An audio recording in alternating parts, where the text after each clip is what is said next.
Assalamualaikum warahmatullahi wabarakatuh. Innal hamdalillah nasta'inuhu wa nastaghfiruhu wa nu'minu bihi wa natawakkalu alaihi. Asyhadu an la ilaha illallah wahdahu la syarikalah wa asyhadu anna Muhammadan abduhu wa rasuluh.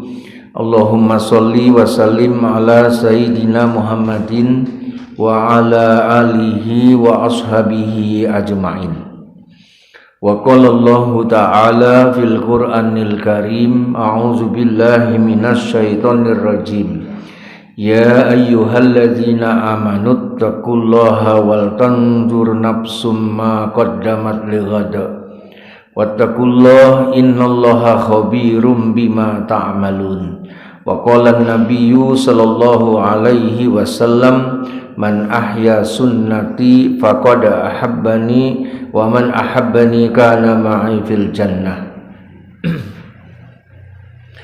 Hadirin dimuliakan Allah Subhanahu wa taala, perlu kita ketahui bersama bahwa dunia ini diciptakan oleh Allah untuk kita manusia. Huwallazi khalaqalakum ma fil ardi jami'an. Dialah Allah Subhanahu wa taala yang menciptakan dunia ini untuk kalian manusia. Maka hakikat yang sebenarnya bahwa dunia ini memang untuk kita manusia, diciptakan oleh Allah Subhanahu wa taala. Manusia tidak berbagi dengan makhluk apapun. Ya, dunia adalah milik kita semuanya. Bapak-bapak, Ibu hadirin sekalian, jadi apa yang ada di dunia ini, di bumi ini semuanya diperuntukkan bagi manusia. Yang ada di atas bumi, apakah itu pohon-pohonnya, tanam-tanamannya, buah-buahannya, hewan-hewan yang ada di atasnya, demikian juga apa yang ada di bawah bumi, tambangnya, tambang minyak, tambang emas, apa saja semuanya itu diperuntukkan bagi manusia. Tadi sudah saya katakan bahwasanya manusia tidak berbagi dengan apapun dan siapapun. Nah, daratan untuk manusia, lautan untuk jin, tidak. Daratan untuk manusia, lautan juga untuk manusia. Jadi apa yang ada di laut, di dalamnya, ikannya, tambangnya, ini bahkan mutiara yang ada di dalamnya, semuanya untuk manusia. Ini tidak terkecuali itu. Karena Allah berfirman, huwallazi khalaqalakum ma fil ardi jami'an. Itu dalam Al-Baqarah. Hadirin dimuliakan Allah Subhanahu wa taala. Kemudian dunia yang sudah diciptakan Allah untuk manusia ini masih lagi direndahkan oleh Allah. Itu direndahkan ini agar manusia itu mudah untuk menggapainya, untuk mendapatkannya. Maka bapak-bapak, ibu hadirin sekalian dimuliakan Allah taala, Allah berfirman, huwallazi ja'ala lakumul arda zalulan. Dialah Allah Subhanahu wa taala yang telah menjadikan dunia itu rendah. Ini di dalam surat Al-Mulk ayat 15. Kalau tadi Al-Baqarah 20 apa 25 ya? Hah? 29. Tadi Al-Baqarah 29, huwallazi khalaqalakum ma fil ardi jami'an. Kalau ini adalah Al-Mulk ayat 15. Nah, hadirin dimuliakan Allah Subhanahu wa taala, maka dunia yang sudah diciptakan memang untuk manusia masih lagi direndahkan oleh Allah serendah-rendahnya, agar kita manusia ini mudah untuk menggapai, meranggehnya, mendapatkannya dan seterusnya. Maka bapak-bapak, ibu hadirin sekalian dimuliakan Allah Subhanahu wa taala, apa saja yang penting bagi manusia di dunia ini pasti Allah murahkan, pasti Allah rendahkan. Nah, itu contoh. Manusia itu perlunya apa saja di dunia ini. Yang sangat diperlukan oleh manusia itu adalah rumah untuk berteduh dari sengatan matahari maupun dinginnya daripada angin malam, air hujan dan seterusnya. Maka kita ini perlu tempat untuk tinggal, namanya rumah. Bapak-bapak, ibu hadirin sekalian, pertanyaannya, kita yang hadir di majelis ini, apakah ada di antara kita yang tinggal tidak di dalam rumah? Atau maksudnya tinggal di luar rumah gitu, maksudnya ada nggak? Nggak ada, semua orang tinggal di dalam rumah. Nah itu, maha benar Allah dengan segala firman-Nya. Lah apakah itu rumah sendiri, rumah kontrak, rumah mertua indah, terserah. Nah, itu nyatanya tinggal di dalam rumah. Baiklah Bapak sekalian, lah sekarang berikutnya, apalagi toh yang diperlukan oleh manusia selain daripada rumah? Manusia itu sangat memerlukan pakaian. Jadi orang itu, bapak-bapak ibu sekalian, punya rumah bagus kayak istana misalnya, tapi dia tidak pakai baju, tidak pakai celana, keluar masuk, ini apa namanya gitu maksudnya itu? Hah? Nah, ini namanya hewan. Hewan tidak pakai baju.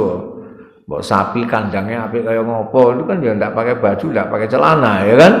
Lah maka hadirin sekalian, Allah Subhanahu wa taala ini memberikan pakaian kepada manusia untuk mendapatkannya lebih mudah, lebih murah daripada rumah. Nah, gitu.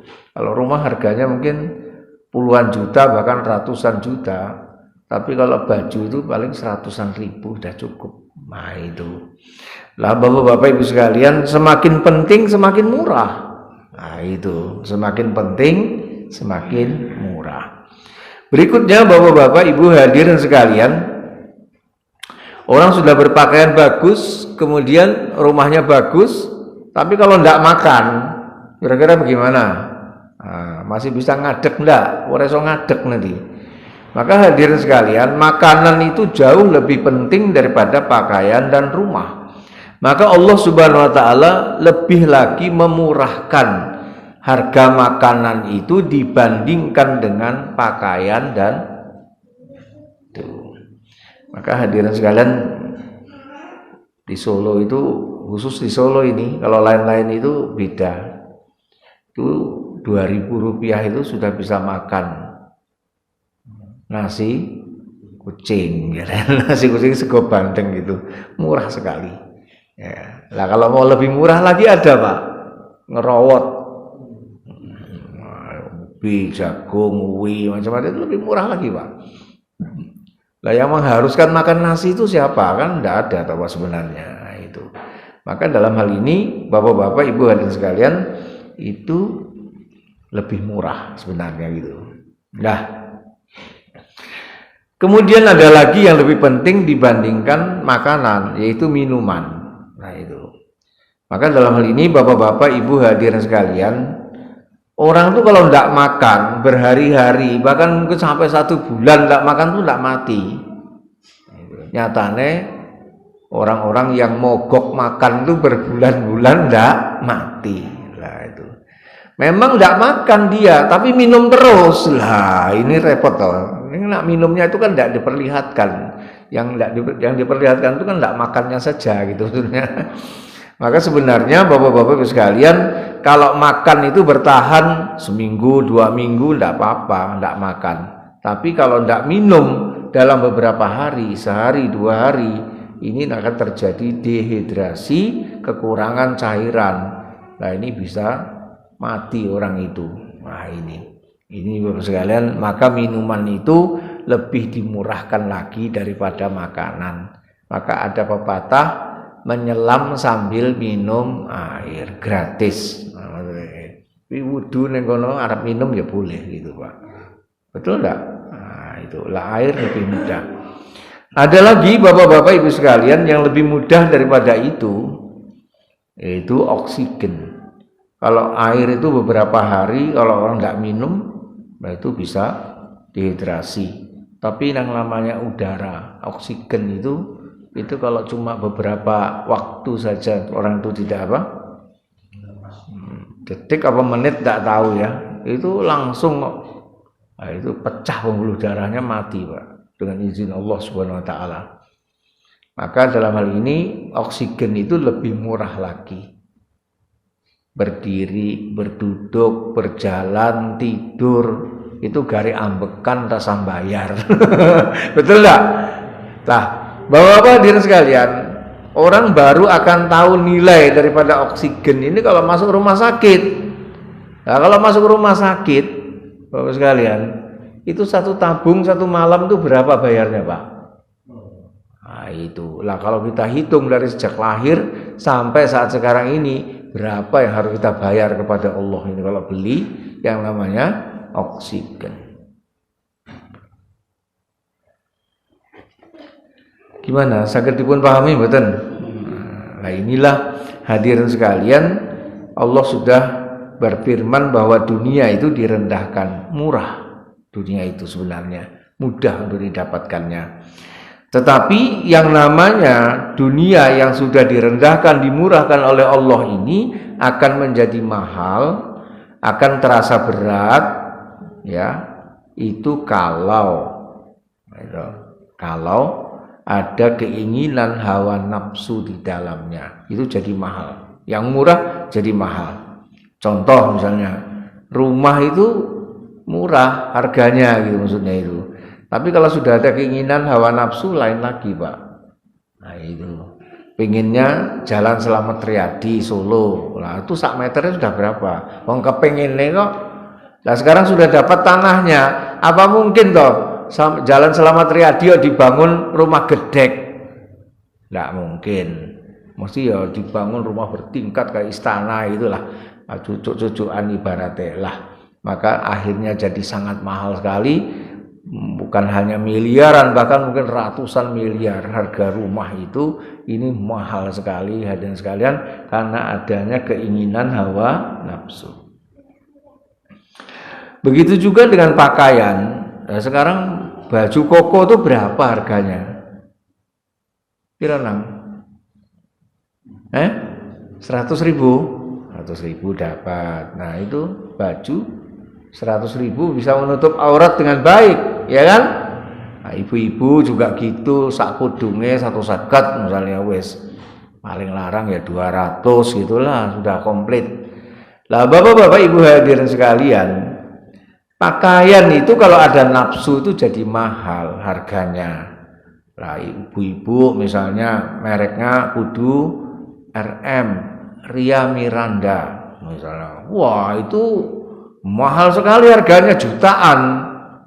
Nah, tapi kepuasan nafsu kan, aku kudu nganggo Ria Miranda lah kan repot. Atau Angelina, aku bisa hafal kabeh. Coba Bapak sekalian bayangkan, orang itu baru dibuka, ini penjualan sekian, itu sudah habis, rebutan ibu-ibu itu beli baju itu. Iya. Nah, ini baju merek Ria Miranda saya pakai, ya toh. Tak pakai sebulan, 2 bulan, sampai setengah tahun, aku bosen. Itu tak jual lagi, tak posting dijual. Sing tuku rebutan loh, gitu Pak. Sampai sak bekas-bekasnya itu rebutan. Saking apa nih yang lebih jenenge?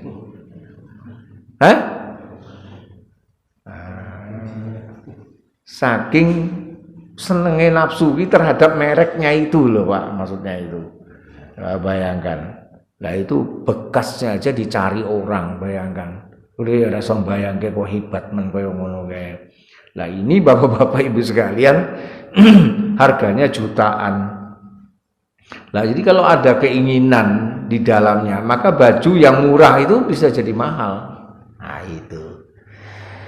Demikian juga bapak-bapak ibu hadirin sekalian, masalah makan misalnya. Tadi kan sudah saya katakan di depan, makan itu murah. Tapi kalau ada keinginan selera nafsu, Pak, ini ya tidak haram maksudnya. Pagi pengennya itu misalnya soto gading, langganan Bapak Presiden. Nah, ngono kuwi ya wes, dah. Ongkosnya jauh ke Solo sana, bayarnya sudah mahal. Nanti siang kepinginnya sate, boleh mesdi. Nah, itu berapa lagi sak porsinya? Nanti malam pengennya apa? Bakmi Jawa nggone sapa. Jadi makannya itu pengen selera sesuai dengan nafsu. Maka bapak-bapak hadirin sekalian, hidup yang tadinya murah mudah itu jadi mahal, jadi sulit. Itu maksudnya itu. Karena ada keinginan nafsu. Ada orang itu memang dia orang kaya.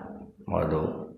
Kalau minum itu Pak, kalau enggak minum air aqua itu enggak mau.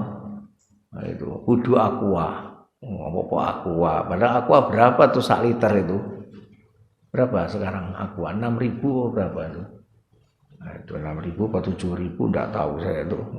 Nah aku wong desa minumnya banyu sumur ora apa-apa. Lah, maka hadirin sekalian, yang tadinya murah tuh jadi mahal. Wong menyelam sambil minum air we oleh kok. Lah yang sing nganggo kalau ngono jadi mahal sekali harganya. Gitu. Nah itu Bapak sekalian, begitu dengan makan, dengan minum dan seterusnya. Maka hadirin sekalian dimuliakan Allah SWT lah, tetapi hadirin sekalian, masalah dunia ini tadi ini oleh Allah diperuntukkan bagi manusia sebagai fasilitas hidup. Fasilitas hidup. Lah pertanyaannya Bapak-bapak Ibu sekalian, lah kalau dunia diciptakan Allah untuk kita, lah kita manusia diciptakan oleh Allah itu untuk apa? Maka hadirin sekalian, saya katakan berkali-kali yang boleh itu menjawab pertanyaan ini hanyalah Allah Subhanahu wa taala. Karena Allah yang menciptakan manusia, Allah paling tahu manusia itu diciptakan untuk apa. Maka sekarang coba kita bacakan ayatnya Az-Zariyat 56. Allah sendiri yang berfirman seperti itu.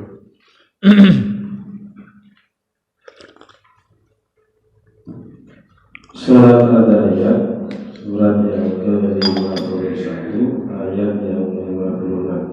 Iya.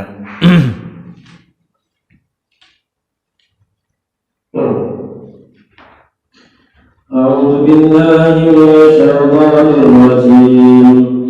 Wa ma khalaqtul jinna wal insa illa liya'budun. Aku tidak menciptakan jin dan manusia melainkan agar mereka beribadah kepadaku.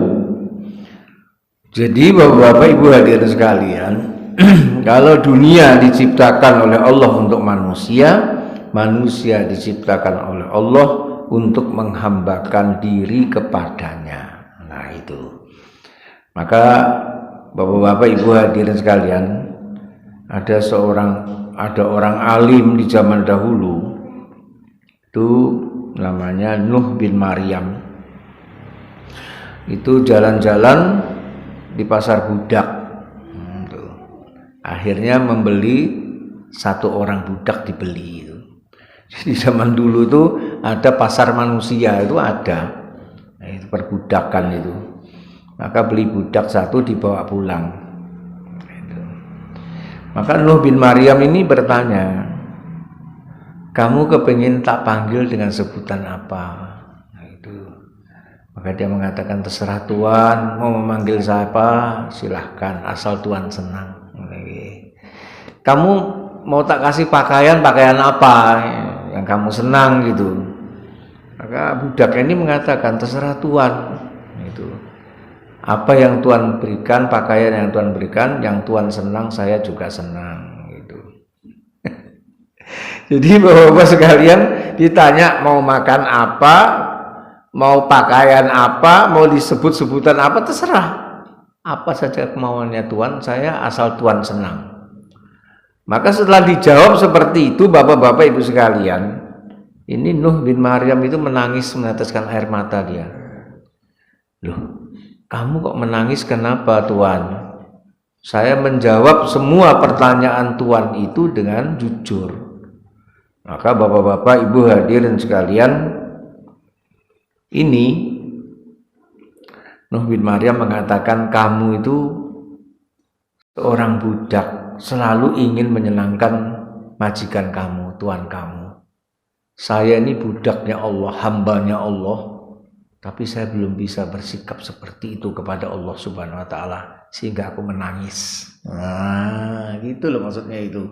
Jadi Bapak-bapak sekalian, sikap seorang budak terhadap majikannya itu kayak gitu itu. menyenangkan tuannya. Lah kita harusnya sebagai hamba Allah menghambakan diri kepada Allah itu untuk menyenangkan Allah. Nah, itu mestinya begitu pelajaran yang diambil darinya. Nah, Bapak-bapak Ibu hadirin sekalian, maka dalam hal ini wa ma khalaqtul jinna wal insa illa liya'budun. Tidaklah kuciptakan jin dan manusia kecuali untuk beribadah kepadaku. Nah, itu. Tetapi dalam masalah ibadah ini, Bapak-bapak Ibu hadirin sekalian, Allah Subhanahu wa taala tidak ingin asal ibadah. Allah tuh ingin kita ini beribadah dengan ibadah yang sesungguh-sungguhnya, yang bagus dan berkualitas. Bacakan ayatnya ini. Ittaqullaha haqqa Al-Imran. Surah Al-Imran, surah yang ketiga ayat 102.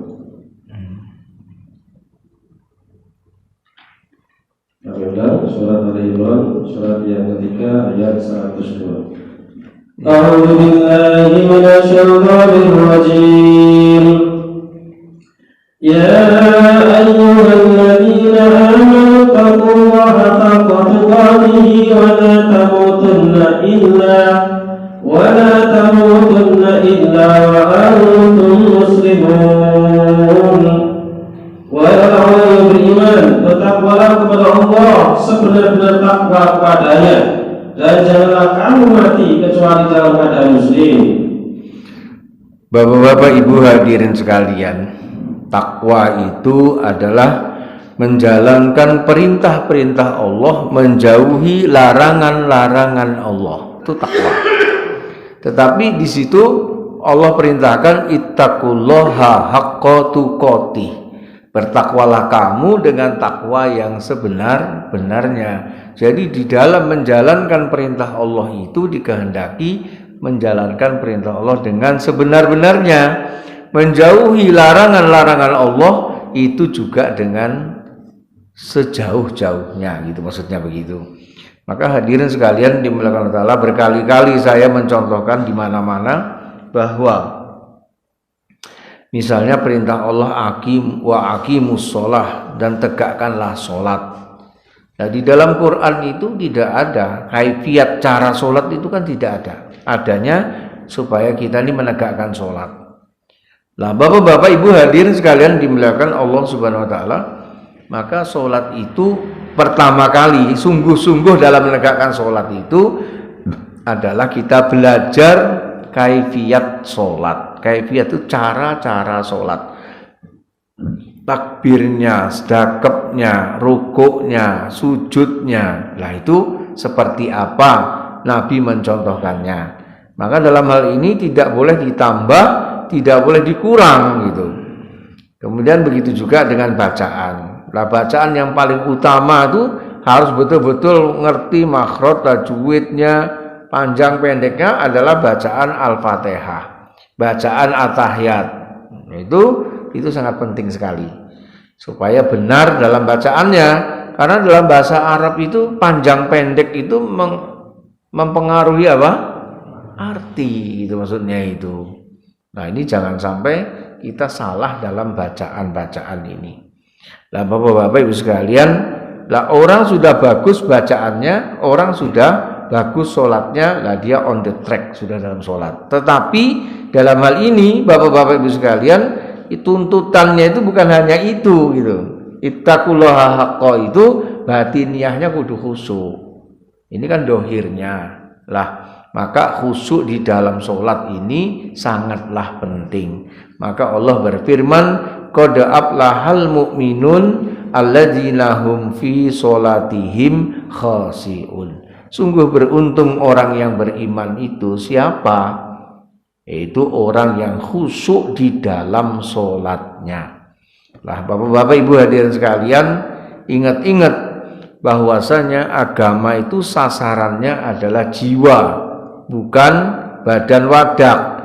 Menggunakan badan wadak dalam beribadah, tapi sasarannya adalah jiwa. Maka apabila orang itu sholatnya kaifiatnya benar, kemudian khusyuk dalam sholatnya, maka nih sholat akan diterima. Lah apabila sholat itu diterima, maka dia akan berefek pada jiwa. Inna sholata tanha anil fahsya wal munkar. Sesungguhnya sholat itu dapat mencegah seseorang dari perbuatan keji dan mungkar. Maka Bapak sekalian, Ibu, orang sudah sholat tapi masih mencuri, orang sudah sholat tapi masih zina misalnya itu, orang sudah sholat tapi kok kan dosa itu maksudnya itu, maka yang perlu diperbaiki adalah sholatnya. Lah itu, ya Rasulullah, orang ini malam tadi dia sholat tetapi pagi hari ini dia mencuri. Maka Nabi SAW bersabda itu, nanti kalau bacaan sholatnya itu sudah meresap, maka nanti dia akan meninggalkan perkara-perkara yang mungkar itu. Maka hadirin sekalian, betapa urgennya ajakan-ajakan kepada masyarakat untuk sholat, betapa urgennya ini memperbaiki daripada perkara-perkara sholat. Kalau ini dikerjakan dengan baik, maka nanti akan menurunkan kejahatan yang ada di satu tempat kalau masyarakatnya itu sholatnya baik semua. Lah ini kadang orang tidak menyadari. Apa tuh hubungannya sholat dengan kejahatan, kan begitu. Nah itu. Maka inilah agama Bapak-bapak Ibu sekalian, bahkan dengan sholat itu sendiri dikehendaki bisa mendatangkan pertolongan Allah Ta'ala. Ya ayyuhalladzina amanu sta'inu bisabri wassalah. Wahai orang-orang beriman, yaitu mintalah pertolongan kalian itu kepada Allah dengan sabar dan sholat. Lah Bapak-bapak Ibu hadirin sekalian, Nabi itu mengajarkan kepada keluarganya kalau ada masalah-masalah sholat. Itu. Bahkan Nabi sendiri juga begitu, kalau ada apa-apa beliau sholat, mengakrabkan diri dengan Allah Ta'ala dengan sholat itu, minta pertolongan kepada Allah. Nah, ini sangat penting. Nah, hadirin dimuliakan Allah SWT, maka sahabat-sahabat itu biasa itu apa-apa sholat, apa-apa sholat. Maka ladangnya kering, Anas bin Malik itu sholat. Nah, setelah sholat 3 kali, maka datang awan, Allah datangkan awan, kemudian hujan di ladangnya saja.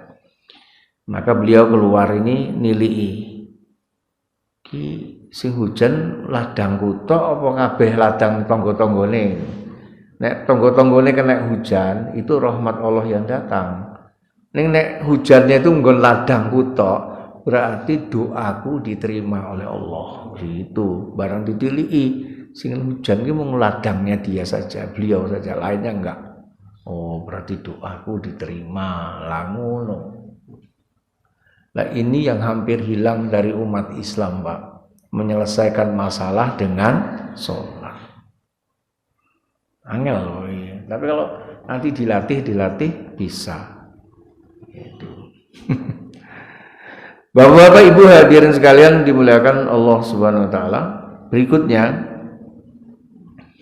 adalah seorang sahabat namanya Abi Mi'laq. Ini sudah masyhur ceritanya. Jadi waktu itu beliau ini sedang berdagang. Nah, itu sedang berdagang. Lah ada orang di jalan tuh mau nunut. Pak nunut Pak. Oh, ya Rene. Nah, itu tunggang ke.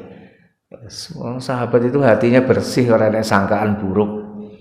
Nah, sampai di jalan agak jauh itu ada pertigaan. Ini lurus apa menggok gitu loh. Orang itu tanya, jenengan lurus apa menggok Pak? Oh, saya biasanya jalannya lurus. Dia bilang menggok saja itu nyidat dalan. Akhirnya menggok, jret. Tidak jauh dari jalan itu ternyata notok bukit gunung di situ. Orang yang dindi.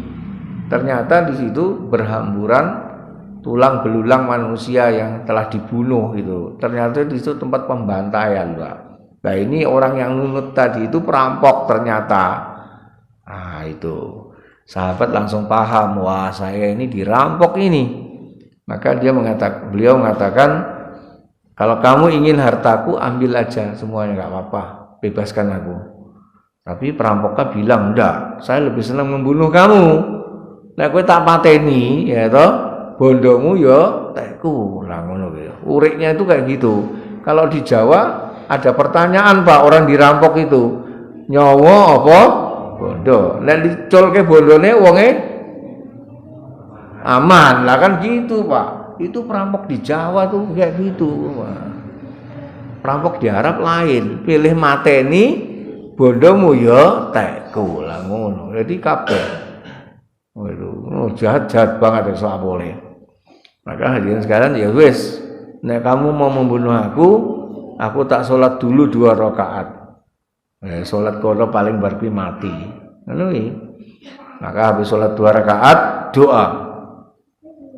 Maka ini doa ini siapapun yang membaca doa ini akan dikabulkan doanya dalam keadaan apapun. Ya Wadud, itu Asmaul Husna, Pak. Wahai Allah yang Maha Pencinta. Wa ya zal arsal majid. Wahai Allah yang memiliki aras yang mulia. Fa'ala lima yurid, yang berbuat sekehendaknya. Baru matur, ya Allah, hamba ini bagaimana ya Allah ini? Keadaan seperti ini terdesak sekali. Tiba-tiba datang orang pakai kuda putih, jubah putih, langsung datang dengan cepat menombak perampoknya, ditombak, Pak. Wah, ditusuk kayak bakar kalau mbak, langsung mati. Iki tangannya orang medun. Wah, bingung. Maka dia berdiri, Tuhan, terima kasih Tuhan telah menolong saya. Maka orang di atas kuda ini bilang, hai Abi Mi'laq, janganlah kamu berterima kasih kepadaku, bersyukurlah kamu kepada Allah yang telah menolong kamu. Aku adalah malaikat yang menjaga langit keempat, diutus Allah untuk menolong kamu. Oh, Pak, bayangkan dungane wis iso nekake. Nah, itu. Lah malaikatnya ya iji itu nanti saiki. Nah, itu Allah yang dulu ya Allah yang sekarang. Tapi kenapa doanya umat Islam tidak terjawab, Pak? Nah, inilah Bapak-bapak hadirin sekalian pentingnya memperbaiki daripada amalan. Inilah ittaqullaha haqqa tuqatih. Nah itu. Nah, ini ekonomi sulit, orang didit, ngono kae. Maka pemecahan masalahnya gimana? Salat. Hubungannya salat karo rezeki apa? Rezeki milik Allah. Maka Nabi Ibrahim itu berdoa kepada Allah supaya anak dan istrinya mau menegakkan sholat. Lah kenapa? Kalau punya hubungan baik dengan Allah, yang menghidupkan, yang mematikan Allah, rezeki milik Allah, kesehatan, keselamatan, maka kalau punya hubungan baik dengan Allah beres semuanya. Nah, itu doa yang paling cerdas yang dicontohkan oleh seorang Nabi. Nah hari ini kalau ada masalah-masalah kelingannya apa tuh? Wah itu kok orang kelingannya Gusti Allah, terus orang nganggo salat. Nah ngono. Maka inilah Bapak-bapak Ibu hadirin sekalian, ittaqullaha haqqa tuqatih. Nah maka dalam hal ini Bapak-bapak Ibu sekalian, sebentar lagi hari raya dan kita juga disunahkan untuk berkorban. Maka dalam korban itu kita bukanlah dagingnya dan darahnya yang sampai kepada Allah, tetapi yang sampai kepada Allah itu adalah ketakwaannya. Di wacana tadi Al-Hajj.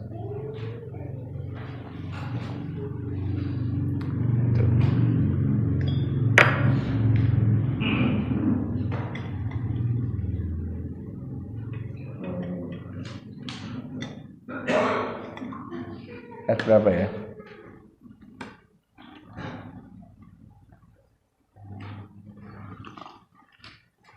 Ayat yang ke-37.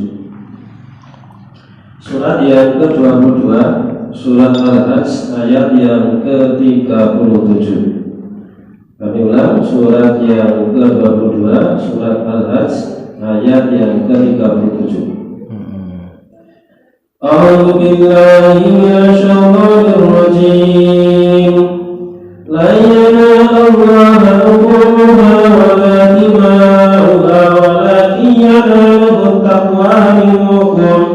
Kadzalika sakhkharaha lakum litukabbirullaha 'ala ma hadakum wa basyiril muhsinin. Daging hewan kurban dan darahnya itu sekali sekali-kali tidak akan sampai kepada Allah, tetapi yang sampai kepadanya adalah ketakwaan kamu. Demikianlah dia menunjukkannya untukmu agar kamu mengagungkan Allah atas petunjuk yang dia berikan kepadamu, dan sampaikanlah kabar gembira kepada orang-orang yang berbuat baik. Jadi bapak-bapak ibu sekalian, orang berkorban itu kan menjalankan perintah Allah ini, la ittaqullaha haqqa. Maka bertakwa kepada Allah dengan sebenar-benarnya. Maka yang kita usahakan itu adalah nilai takwanya itu. Nah, itu nilai takwanya, ketakwaan, ketaatan. Ini yang kita kerjakan gitu maksudnya. Maka Allah sendiri sudah berfirman dalam ayat itu, bukan daging dan darahnya, tapi nilai ketakwaan kamu itu yang nanti akan sampai dan bernilai di sisi Allah Subhanahu wa taala. Maka hadirin dimuliakan Allah Subhanahu wa taala, sekali lagi, maka dalam menjalankan perintah-perintah Allah, syariat-syariat agama itu adalah dengan sungguh-sungguh sehingga dinilai ketakwaannya oleh Allah Subhanahu wa taala, bukan yang lain-lainnya. Demikian saja Bapak-bapak, Ibu dan sekalian yang dapat kami sampaikan pada pagi hari ini. Mudah-mudahan bisa bermanfaat. Kemudian sebelum kami tutup, mungkin ada pertanyaan-pertanyaan, memang sengaja saya singkatkan isiannya. Saya berikan kesempatan untuk tanya jawab pada bapak-bapak maupun ibu-ibu. Ibu-ibu di sana kalau mau tanya jawab, tulis surat dari sana, nanti dibacakan ke sini. Bapak-bapak dulu kalau ada yang ditanyakan, kami persilahkan. Demikian bapak-bapak ibu sekalian, kita tutup. Subhanakallahumma bihamdika asyhadu an la ilaha illa anta